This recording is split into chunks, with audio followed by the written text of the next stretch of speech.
সুপ্রিয় দর্শক, modern agriculture YouTube চ্যানেলের পক্ষ থেকে আপনাদেরকে স্বাগতম জানাই। দর্শক, কালকে রাত্রে প্রচুর পরিমাণ সারা রাত ধরে কিন্তু বৃষ্টি হয়েছে। আদার কি অবস্থা আমি একটু দেখতে আসলাম যে আদা কীরকম, গাছগুলো ভালো রয়েছে, কোনো সমস্যা হলো নাকি সে বিষয়ে কিন্তু একটু আমি দেখতে আসলাম। দেখার উদ্দেশ্যে যে আপনাদেরকেও একটু দেখানোর চেষ্টা করি কীরকম হয়েছে। এই যে আপনারা দেখুন যে গাছের গ্রোথ সম্পূর্ণভাবে ভালো আছে, গাছের গ্রোথ কিন্তু ভালো রয়েছে একদম। দর্শক, এই যে একটা সমস্যা দেখা যাচ্ছে যে আদার গোড়ে কিন্তু এই যে মাটি সরে গেছে, আদার গ্রোথ এটা কিন্তু মাটি দিয়ে ঢেকে রাখতে হবে, মাটি দিয়ে ঢেকে দিতে হবে।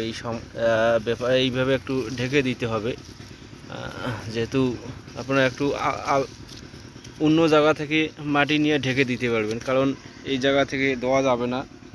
হয়তো যখন একটু রোদ হবে তখন এই যে নিচ জায়গা থেকেই মাটি নিয়ে কিন্তু এই জায়গায় ঢেকে দিতে হবে, এগুলো ঢেকে দিতে হবে। আদা গ্রোথ হবে। যে সমস্যাটা দেখাইলাম এখানেও কিন্তু এই যে এরকম সমস্যা, যে আদার বাইর হয়ে গেছে। এই যে দর্শক, এটা এই যে এইরকম, এগুলো ঢেকে দিতে হবে, মাটি দিয়ে ঢেকে দিলে ভালো হবে, কারণ আদা গ্রোথ হবে ওই জায়গা থেকে। তাই বিশেষ করে এই সমস্যাটা কিন্তু হয়ে থাকে এখন, বিশেষ করে ঘন ঘন বৃষ্টির কারণে স্প্রে কিন্তু নিয়মিত থাকতে হবে। সাপ্তাহিক 7 দিন পর পর স্প্রে থাকতে হবে, এবং স্প্রে যদি ধুয়ে যেতে না পারে, কারণ বর্ষাকাল ঘন ঘন বৃষ্টি হয়, ধুয়ে যেতে না পারে, সেজন্য আটালো জাতীয় পদার্থের শ্যাম্পু অথবা একটা আটা পাওয়া যায়, 40 টাকা বাজারে পাওয়া যায়, এটা কিন্তু দিতে হবে। দিতে দেখা যাচ্ছে যে বৃষ্টি হওয়ার পরে কিন্তু আটাটা ঔষধটাকে কিন্তু ধরে রাখবে। আর আপনারা জানেন 5-6 ঘন্টা বা আকাশে এইরকম আবহাওয়া ভালো থাকে, ওই সময়টা কিন্তু স্প্রে করার উপযোগী একটা সময়। আদার বয়স হচ্ছে 2.5 মাস এদের বয়স চলছে, আরও অনেক দিন যাবে। 2.5 মাসে দেখা যাচ্ছে অনেক গাছ হয়েছে, এবং এর মানে কালারও সম্পূর্ণভাবে ভালো দেখতেছি। আদার যে গ্রোথ হচ্ছে দর্শক, এইভাবে গ্রোথ হচ্ছে দেখুন। আস্তে আস্তে একটু সময় লাগবে, যে অনেক গাছ হবে কিন্তু। আর থাইল্যান্ড আদা কিন্তু দেখতে খুব ভালো লাগে আমাকে, সুন্দর গাছ দেখুন দর্শক।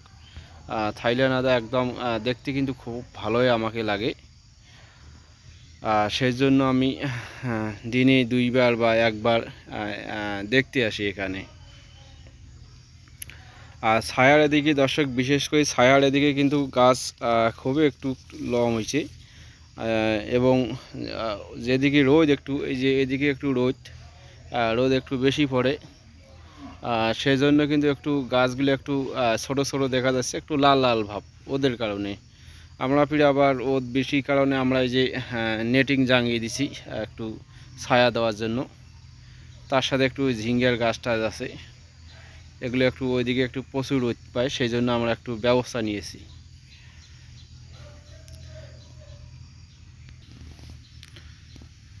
দর্শক, এই যে আদার গ্রোথ খুব ভালো হয়েছে দেখুন, আদার গ্রোথ খুব ভালো।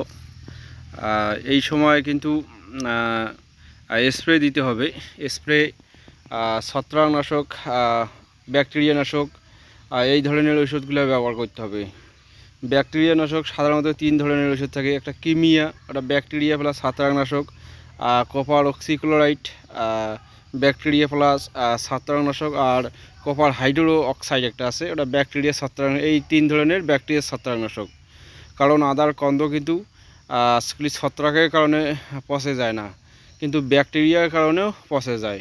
আবার ঢলে পড়া রোগের সমস্যা থাকে, গাছ খুব সুন্দর গাছ দেখা যাচ্ছে যে গোড় পচে ঢলে যাচ্ছে। অনেক ছত্রাকনাশক প্রয়োগ করার কারণে কিন্তু সমস্যাটা সমাধান হচ্ছে না।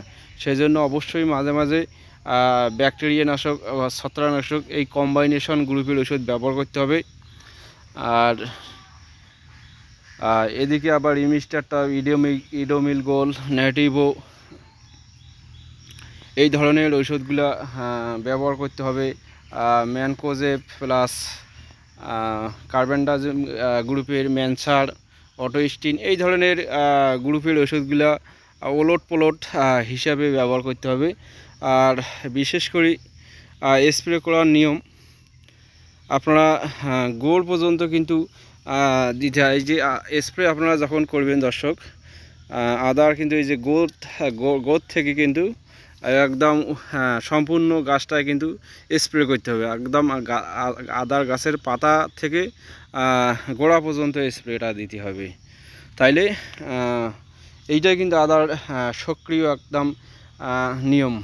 এই নিয়মে কিন্তু আদা স্প্রেটুকু করতে হবে।